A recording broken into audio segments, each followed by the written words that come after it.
Feeling guilty while resting does not prove you should be working. It proves your mind believes a rule has been broken. The laptop is closed, the room is quiet, and your body is tired enough to need the pause. The next deadline may be hours away, and nothing around you requires an immediate response. Still, the moment visible output stops, guilt can appear as if recovery itself were a violation. This does not mean all rest is good or all work is bad. It means the feeling has reached a conclusion before the situation has been examined. What kind of rule can see a tired person, an empty progress bar, and a harmless pause and treat the absence of work as failure? If guilt cannot reliably distinguish avoidance from recovery, what does the feeling actually measure? From the outside, the behavior may look identical. The same person sits in the same chair while an unfinished task exists somewhere nearby.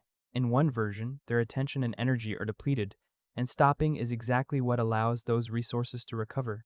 In another, they still have the capacity to act but are postponing something important because beginning it feels uncomfortable. Real life can contain both at once, which is inconvenient for any feeling trying to give a simple answer. The couch is not a lie detector, and neither is the guilt that appears while you are sitting on it. That feeling can show up during avoidance, but it can also appear during necessary recovery, so its presence alone tells us almost nothing about which situation we are looking at. Guilt is better understood as an alarm that a personal rule has been broken, not as proof that the pause is wrong. The standard is simple. Valuable time should produce something visible. Guilt normally appears when we believe we have violated an obligation, harmed someone, or failed to behave as the person we think we should be. Once productivity enters that category, stopping no longer feels like a neutral change of activity. It feels like failing a duty even when nobody else has assigned or enforced it. You can understand perfectly well that your body needs recovery, while another part of your mind insists that useful people should be producing, improving, earning, or finishing something. Under that rule, time without measurable output does not feel like maintenance, it feels like waste. 4 studies involving 1,310 participants found that people who believed leisure was wasteful enjoyed their leisure activities less. The belief did not merely reduce how often they rested, it followed them into the activity and altered what the activity felt like. Once a pause has been labeled wasteful, even an enjoyable activity can come with guilt.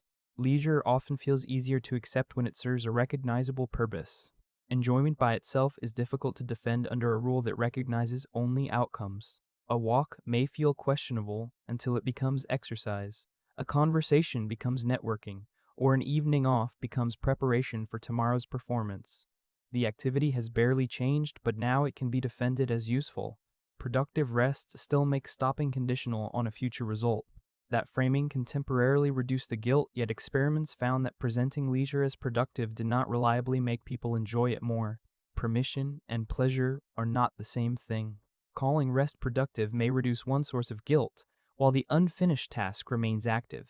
That unfinished task can remain active long after your hands have stopped working on it. Closing the laptop does not close the goal. The task remains ready to return whenever something reminds you of it. A phrase, a quiet moment, or an unrelated activity can bring the task back because the mind still lacks a settled route from incomplete to completed. Across 6 studies, unfinished goals produced intrusive thoughts, increased access to goal-related words, or impaired performance on an unrelated anagram task.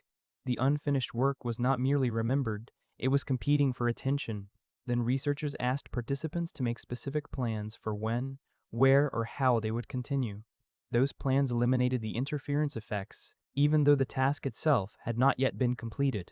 The mind does not always demand immediate action. Sometimes it needs a credible route forward. A specific next step can give the goal a credible future and reduce its pull on attention during rest. A plan may quiet the task, but it cannot rewrite the larger rule about usefulness. Once the task is contained and the guilt remains, some of the pressure must be coming from somewhere beyond the task list. A private standard often begins as a public signal.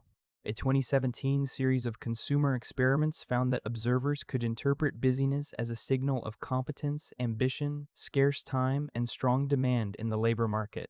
A crowded schedule did not merely suggest that someone had many things to do, it could suggest that many things needed that particular person. Busyness, in other words, could function as status.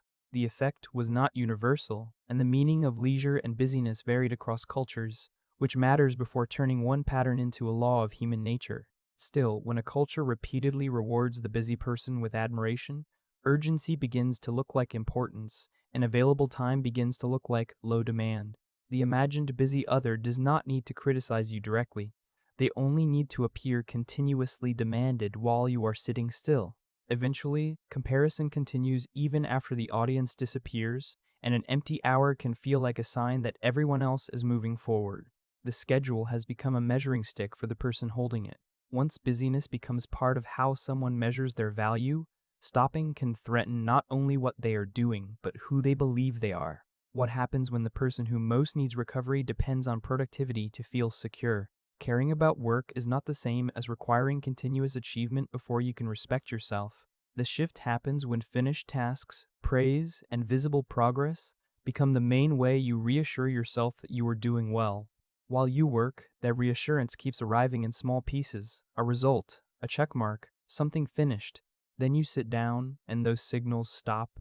Nothing about your ability has disappeared. Recovery simply does not display it. Rest offers no checkmark, while the imagined busy other still appears to be finishing things. Without those familiar signals, you may struggle to feel useful even while doing something necessary. Ambition is not the problem. The trap is using performance as the only way to feel valuable. The person can become harder to reassure precisely as exhaustion makes stopping more necessary. If rest does not reliably improve performance, what makes it legitimate? Under heavy strain, pressure increases the need for detachment, while unfinished thoughts, comparison, and output-based self-worth interfere with the very process that could provide it. A meta-analysis covering 316 independent samples and 99,329 participants found that psychological detachment from work was associated with less exhaustion, less negative affect, and less work-family conflict. Those are not decorative benefits. They describe a person carrying less of the workday into their mood, their home, and the rest of their life. The important result, however, is what the analysis did not reliably find. Detachment was not consistently associated with better performance or stronger engagement. Recover may matter without returning as a visible productivity bonus. Demanding that every pause produce more work later simply brings the same rule into the resting space under a different name. Rest can be legitimate because strain has costs and human attention has limits, not because the person can prove an immediate increase in output. Once guilt is no longer treated as the answer, what can the research honestly tell us about rest? The earlier ambiguity remains. Avoiding an important task and recovering from real strain can look exactly the same for several minutes, and guilt cannot settle which one is happening. A meta-analysis of 22 experimental and quasi-experimental samples found that microbreaks produce small improvements in vigor and fatigue. The same analysis found no statistically significant overall improvement in performance. A break may help a person feel slightly more energetic or less depleted without turning them into an upgraded worker immediately afterward.